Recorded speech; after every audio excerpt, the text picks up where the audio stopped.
Meu irmão, vou te convidar para abrir a sua Bíblia no livro de Gênesis, no capítulo 3.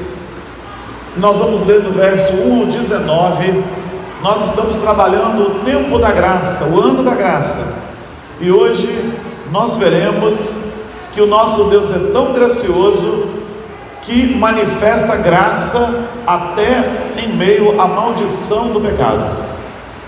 Nós vamos ver isso. O Deus gracioso que manifesta a sua graça até mesmo em meio à maldição do pecado.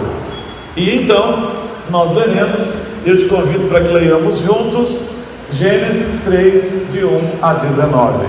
Vamos lá? Gênesis está fácil, né? Comecinho aí do livro. Leiamos todos juntos. Mas a serpente, mais sagaz que todos os animais selváticos que o Senhor Deus tinha feito, disse à mulher: é assim que Deus disse: não comerei toda a árvore do jardim? Respondeu-lhe a mulher: do fruto das árvores do jardim podemos comer, mas do fruto da árvore que está no meio do jardim, disse Deus: dela não comereis, nem tocareis nela, para que não morrais.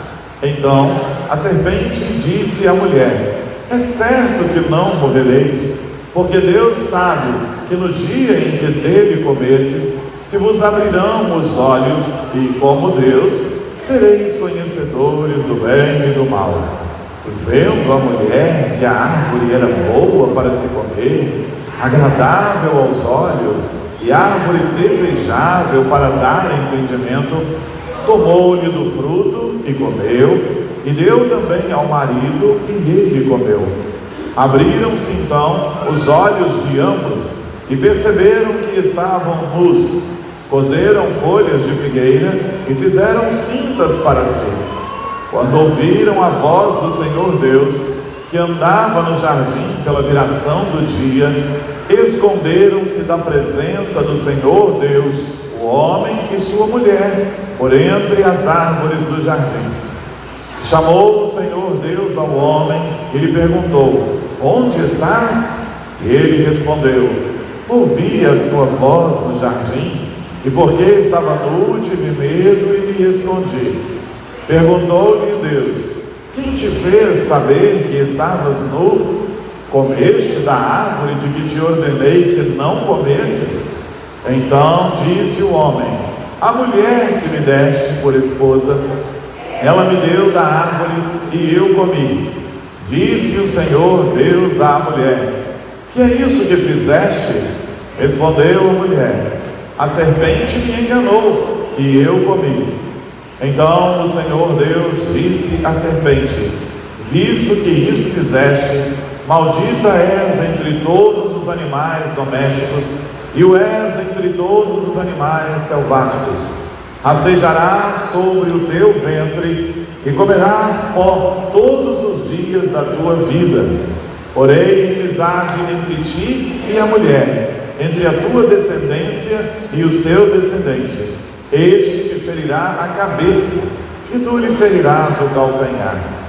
E a mulher disse: multiplicarei sobremodo os sofrimentos da tua gravidez, em meio de dores darás à luz filhos.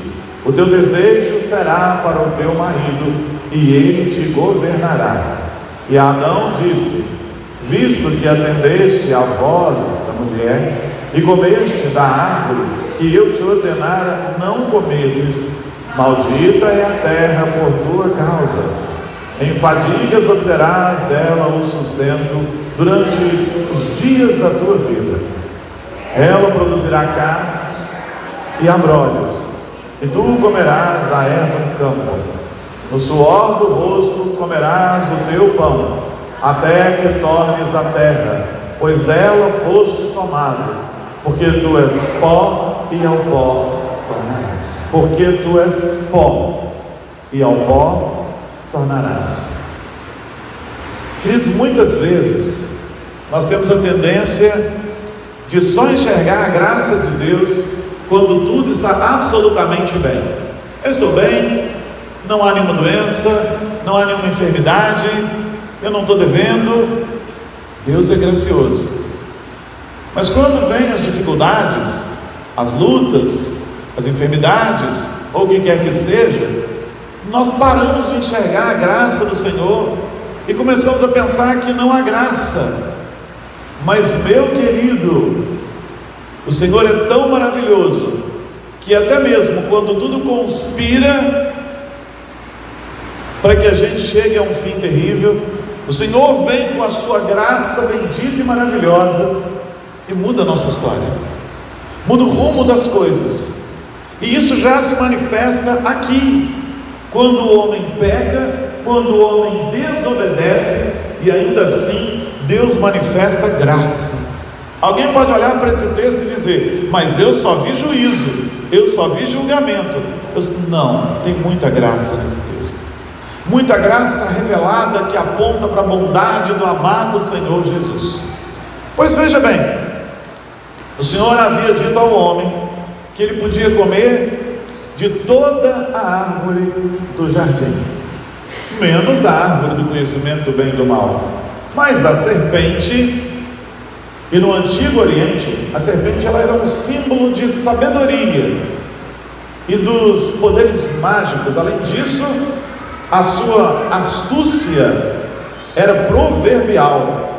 Contudo, nós sabemos o estrago que a serpente fez. Essas características da serpente, elas de fato predispunham para servir como representação de um poder maléfico e oposto aos planos de Deus, que se vale da sedução, a serpente, para incitar a desobediência do homem. É claro que nós sabemos que não é necessariamente o animal serpente, mas aqui nós temos o primeiro caso de possessão demoníaca depois da criação pronta. Nós sabemos que é o diabo que falou por boca da serpente. Ele a possuiu e a usou.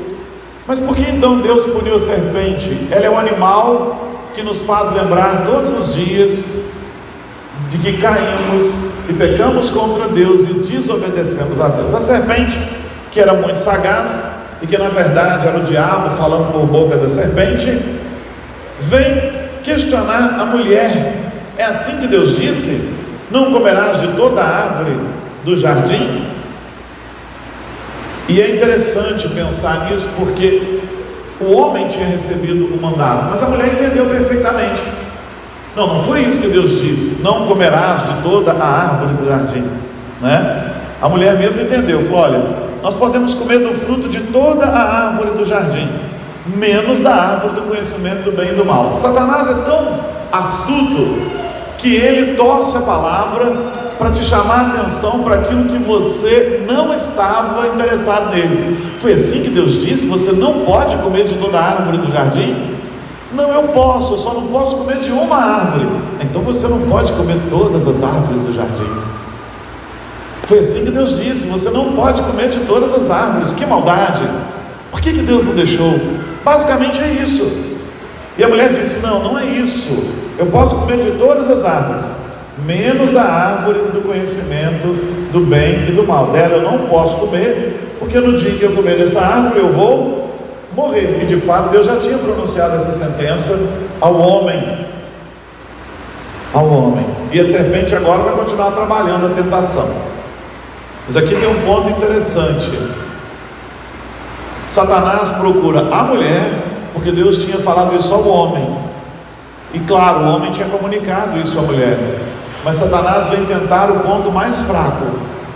Entenda isso: Satanás busca as nossas fraquezas e trabalha para nos fazer pecar baseado nas nossas fraquezas. É por isso que precisamos vigiar, é por isso que não podemos flertar com o pecado. Se você sabe que tem uma fraqueza numa área, nem passe perto, passe longe. Foi o que o sábio ensinou ao seu filho em Provérbios, né? Nem passa na rua da mulher adúltera, passa noutra rua, corta caminho. O caminho da mulher adúltera pode ser até mais rápido, mas passa para um outro. O princípio vale para todo mundo. Se você sabe que ele tem um homem sedutor, nem passe na rua desse homem sedutor, minha filha.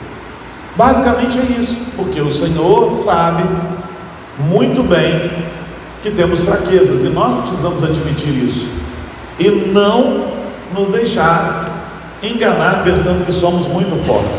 Satanás, torcendo a palavra de Deus, disse assim: é certo que você não vai morrer. Não, você não vai morrer, porque Deus sabe que no dia que você comer dessa árvore, você vai se tornar como Deus, conhecedor do bem e do mal. E a mulher então começou a prestar atenção naquilo que ela nem estava prestando, na árvore do conhecimento do bem e do mal, e ela viu que era boa e desejável para se comer, então ela comeu. Como imediatamente não aconteceu nada, ela também deu isso para o homem, que deve ter pensado: nada aconteceu, ela não morreu. Penso eu que eles tenham pensado em morte imediata: você vai comer, vai morrer. Mas não era isso. Há pecados que as suas consequências mais graves vêm mais adiante, e essa é a grande verdade que a gente precisa ensinar para os nossos filhos, inclusive. Não adianta você falar: olha, esse pecado é feio, esse pecado é ruim, porque quando você está cometendo o pecado, ele não parece feio e ele não parece ruim, são as consequências lá na frente que são o problema, né? São as consequências lá adiante é que são o grande problema. Ok? A serpente torceu a palavra de Deus. Adão e Eva se tornaram conhecedores do bem e do mal? Sim, mas agora existe um problema: eles não dominam o mal que eles passaram a conhecer. Lembre-se, eu disse isso já aqui recentemente e vou repetir: Deus não nos criou neutros, Deus nos criou bons. O homem era bom por natureza, mas a desobediência torna o homem agora conhecedor do mal que ele não controla. Deus conhece o mal intelectualmente, mas não pratica o mal. Deus não pratica o mal, o Senhor a ninguém tenta, lembra disso? Mas Ele tem permitido que o mal venha sobre nós por causa das nossas escolhas. Que fique claro uma outra coisa: quando somos deixados à nossa própria escolha, nós tendemos a escolher mal. Por isso, a nossa salvação é pura graça do Senhor, porque se ficasse por nossa conta, nós escolheríamos mal. O homem não tem livre-arbítrio, não tem. O único tempo em que o homem teve livre-arbítrio foi aqui, e nós vimos no que deu, né? E é tendência do homem. Então agora temos livre agência, temos escolhas que podemos fazer, mas não frustraremos os planos de Deus.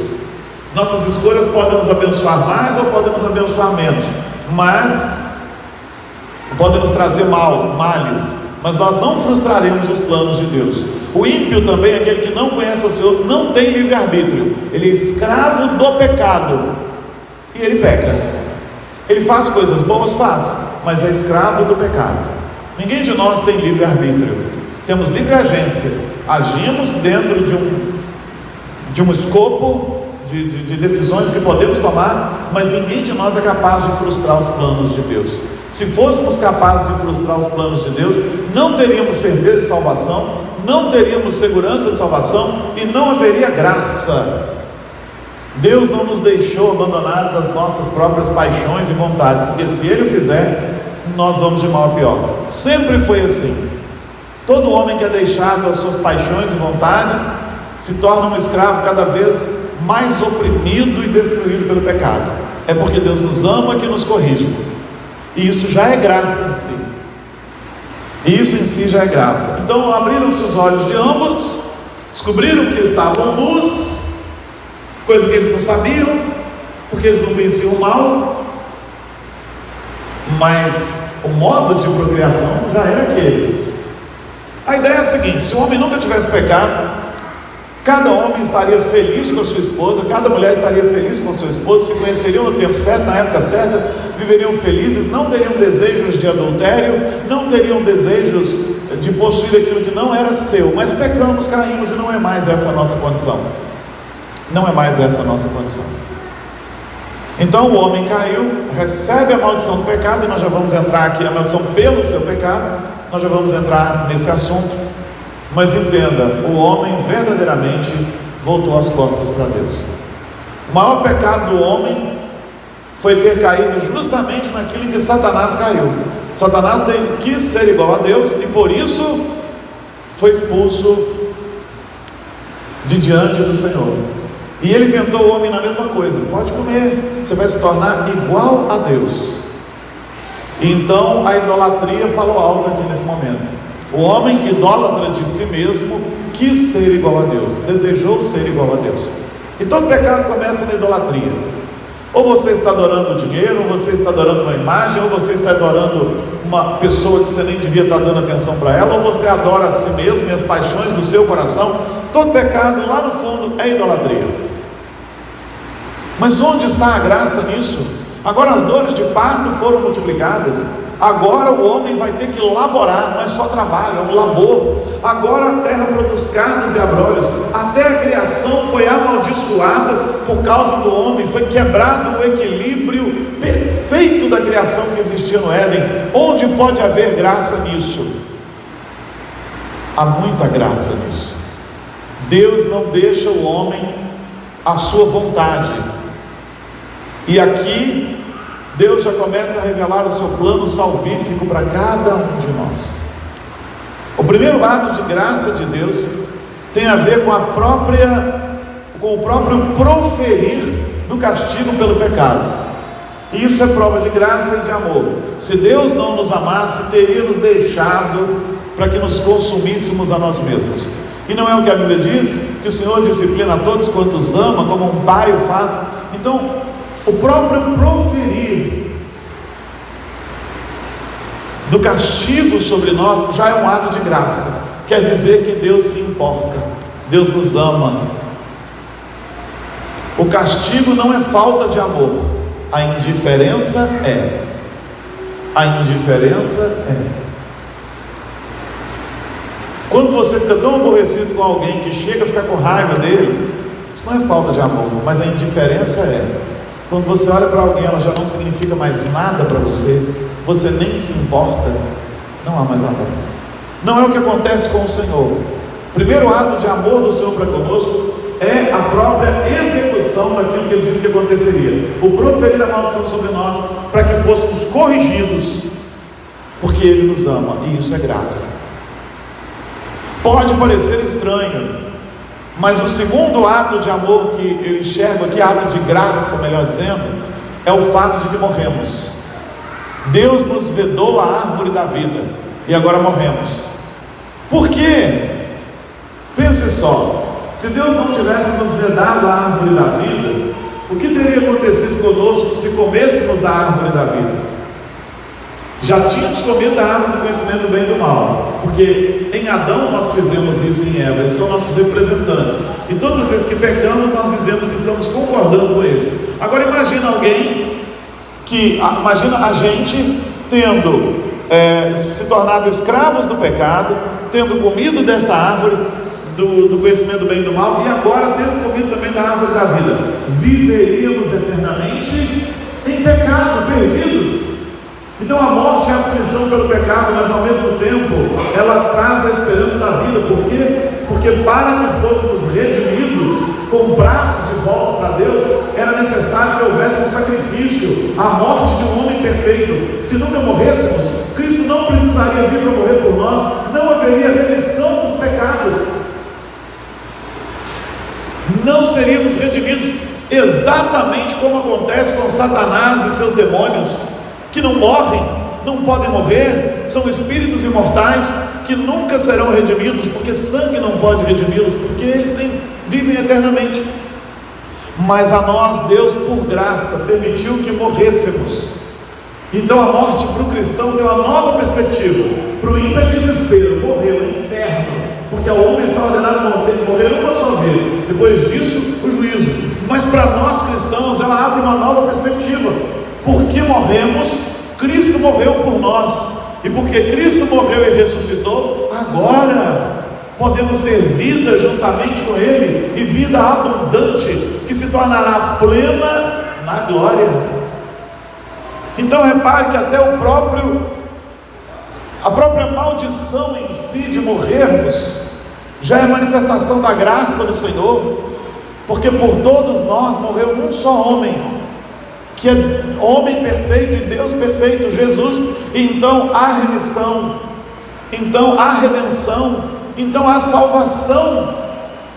Você está entendendo, querido? Até mesmo o castigo do nosso pecado é manifestação de graça de Deus por nós, porque há salvação. Sem morte não haveria salvação. Sem morte não haveria salvação. E a manifestação da graça de Deus sobre nós aqui, por uma razão maravilhosa, porque Deus ama se relacionar com os teus. O homem voltou suas costas para Deus. Todas as vezes em que nós pecamos, nós estamos voltando as costas para Deus, nós estamos dando as costas ao Senhor, e ainda assim o Senhor vem ao nosso encontro e se digna em nos punir para nos corrigir. E isso é graça. Deus podia ter desistido de nós, Deus podia ter começado a criação do zero outra vez, Deus podia, se quisesse, ter feito tanta coisa, mas não o quis. Ele quis separar para si um povo, ser aliançado com esse povo e nos redimir. E nos redimir. Isso é graça maravilhosa, mesmo no meio da punição,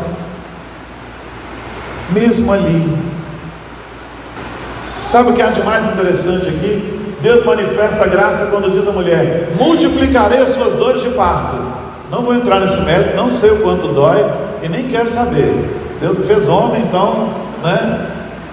Eu já tive que expelir uma pedra dos rins na marra e dizem que é uma dor também tão terrível quanto. Então, não vou discutir isso. Mas quando Deus diz assim: eu vou multiplicar as suas dores de parto, Deus está dando esperança a Eva. Ele podia dizer: acabou aqui.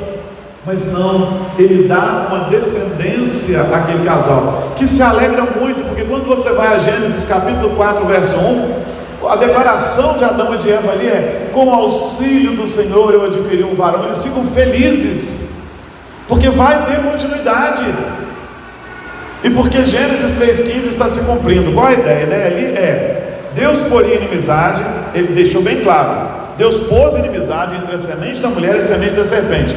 Então existe uma inimizade eterna entre nós e o diabo e seus asseclas, né? O descendente da mulher, então, e aqui é português, o seu descendente, está falando para eles, ele ferirá a cabeça da serpente, ou pisará, é outra tradução possível, e Satanás vai tentar ferir nosso calcanhar ali. Entenda uma coisa, aqui é uma referência a Jesus.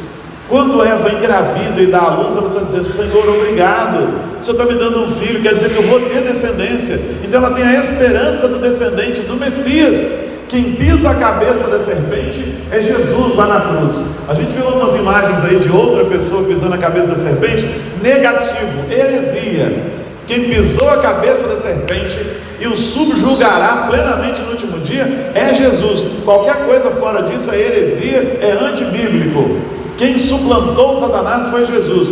Para que outro pudesse carregar tal privilégio de ter pisado na cabeça da serpente, tinha que ter nascido sem pecado, vivido sem pecado, cumprido toda a lei, ido à cruz, morrido, ressuscitado e estar sentado à direita de Deus Pai. Ninguém mais fez isso. Então esse ponto aqui está encerrado. Nós estamos falando de Jesus. Quando nasce então a criança, o Senhor está manifestando graça, graça, porque haverá um descendente, e este é Jesus. Este versículo é chamado pelos estudiosos de o proto-evangelho, a semente do evangelho, porque aponta para Jesus. Jesus é o cumprimento desse versículo. Ele pisou a cabeça da serpente, Ele venceu os nossos maiores inimigos, o mundo, a carne e o diabo.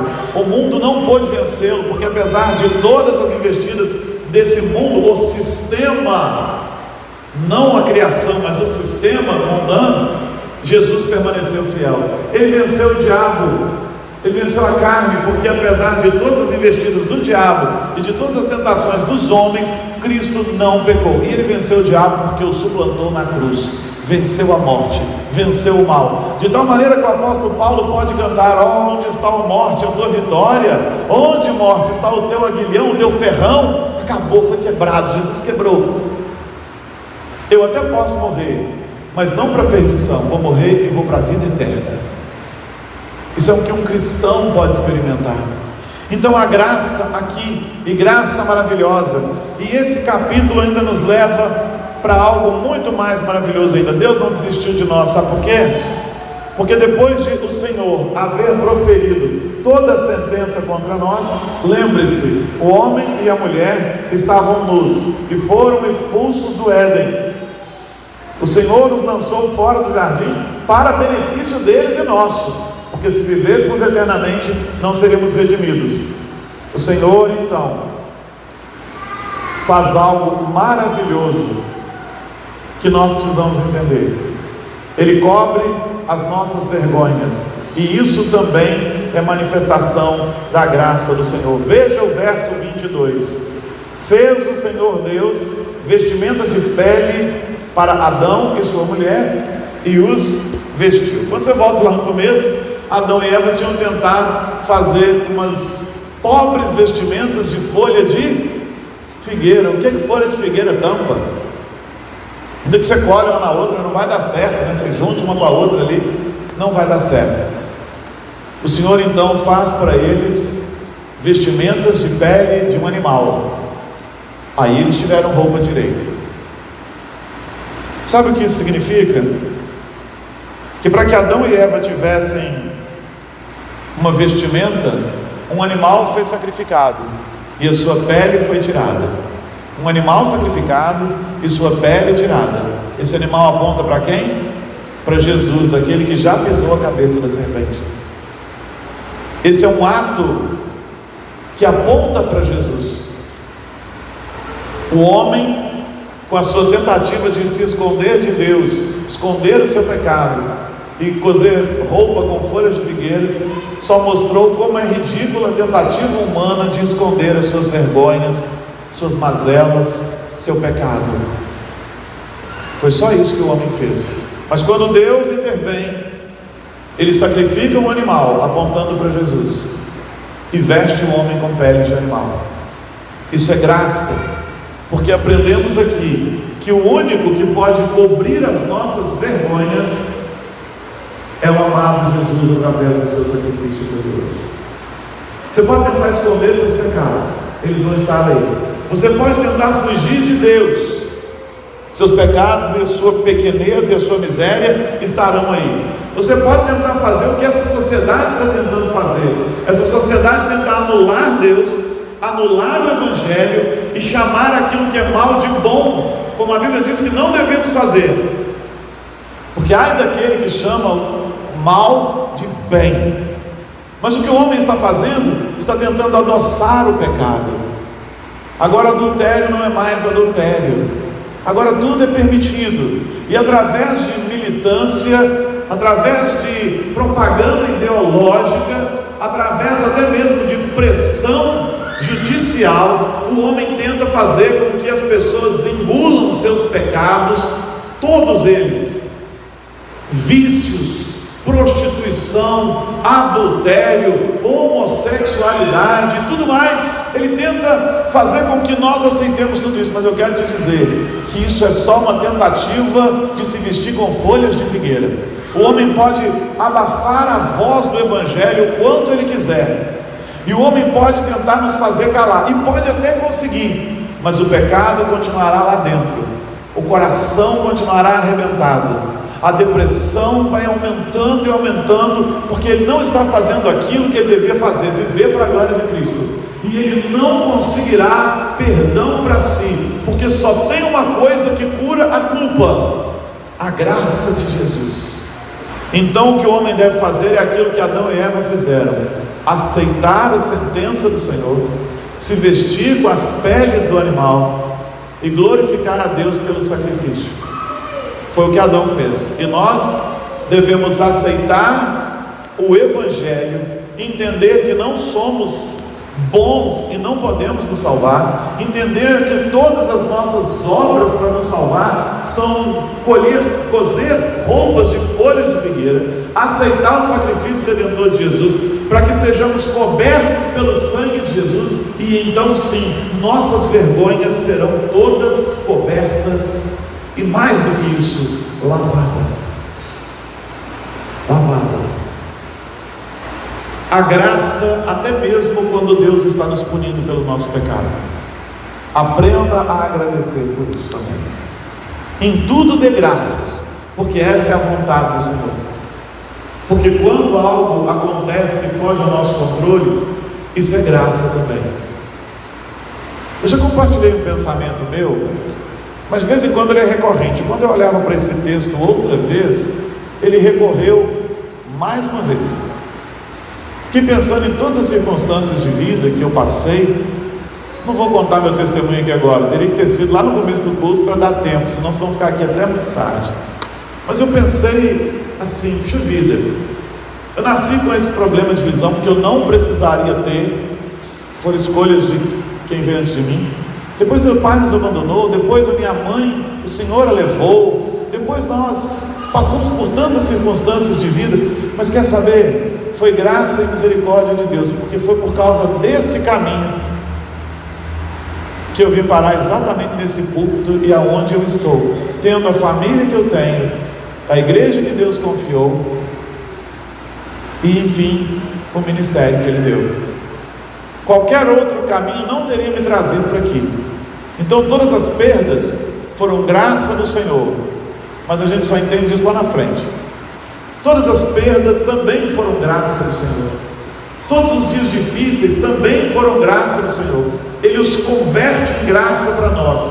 E aquilo que parecia trabalhar para o nosso fim, na verdade, Deus trabalha nos bastidores e faz com que até o mal venha a convergir para o nosso bem. Esse é o Deus que eu sirvo.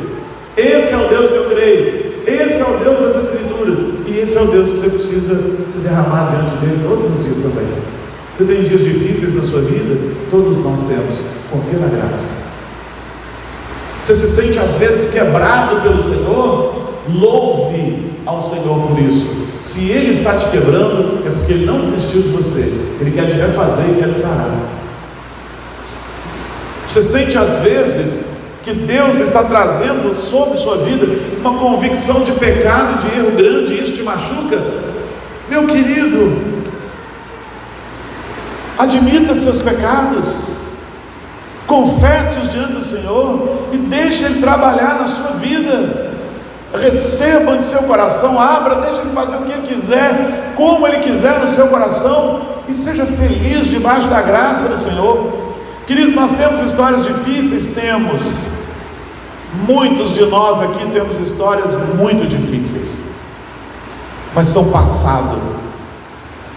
A história flui, a nossa vida flui, e Jesus ministra cura ao nosso coração. O rio da vida flui sobre nós, o Espírito Santo foi derramado. Toma posse dessa verdade das Escrituras que diz que Cristo veio para que tenhamos vida e vida em abundância. Vamos deixar os dias miseráveis da vida para trás e viver a vida abundante com Jesus, até quando os dias forem difíceis, mesmo aqui. Um presbítero antigo me fez um favor muito grande. No fim do culto, quando eu havia me batizado, eu tive muita luta até chegar ao batismo, mas enfim esse dia chegou. E depois que todo mundo me cumprimentou, a igreja estava feliz e tal, o presbítero sentou comigo, conversou e falou o seguinte: meu filho, você acha que agora vai me virar mar de rosa porque você batizou? Agora é que começam as lutas, porque rosas têm espinhos e o inimigo das nossas almas não vai ficar satisfeito assim. É verdade, às vezes temos dias difíceis no meio da caminhada cristã, mas não desanime, não desista. Sabe por quê? Porque o Senhor continua a caminhar com você, e nenhuma das promessas dele caiu por terra, nenhuma. O Espírito foi derramado sobre nós, e nós precisamos desejar que rios de água viva fluam de nós, sabendo que o Senhor veio para nos dar vida e vida em abundância, nos deleitando com a verdade que agora já nenhuma condenação há para aqueles que estão em Cristo Jesus, e esses somos nós que entregamos nosso coração a Jesus. Não há mais condenação sobre nós, porque toda condenação Cristo absorveu, recebeu. Precisamos aprender que somos mais do que vencedores por meio daquele que nos amou, que é Cristo Jesus, e que agora somos nova criatura, um novo homem, um novo ser, que mesmo quando tropeça, porque pecar agora para nós não é mais um estilo de vida como era, não é mais escravidão. Pecar é um acidente, e mesmo quando pecamos, temos o perdão, porque temos advogado junto ao Pai, Cristo Jesus, o justo. Deleite-se na graça, querido, sabendo que até mesmo nos dias mais difíceis, Deus está se manifestando com graça na sua vida. Isso é para a vida de um cristão. Derrame-se diante de Jesus, entendendo as grandes benesses da sua vida não dependem de você, mas é o Senhor que derrama sobre nós. Até mesmo quando estamos recebendo a sentença do nosso pecado e da nossa culpa, Deus está sendo gracioso. Ele não desistiu de nós, não está indiferente a nós. Não. Nós voltamos as costas para o Senhor, e ainda assim Ele veio ao nosso encontro. Não foi o que Ele fez com Adão e Eva? Eles voltaram as costas para o Senhor com o seu pecado e com a sua atitude, se esconderam. Mesmo assim, Deus veio ao encontro deles, e é claro que de uma maneira figurada, os procura e os encontra, porque Deus nunca os perdeu, na verdade, Ele é Deus. Assim é conosco. Quando nós entendemos que Ele vem ao nosso encontro, apesar de termos voltado as costas para Ele, isso é graça.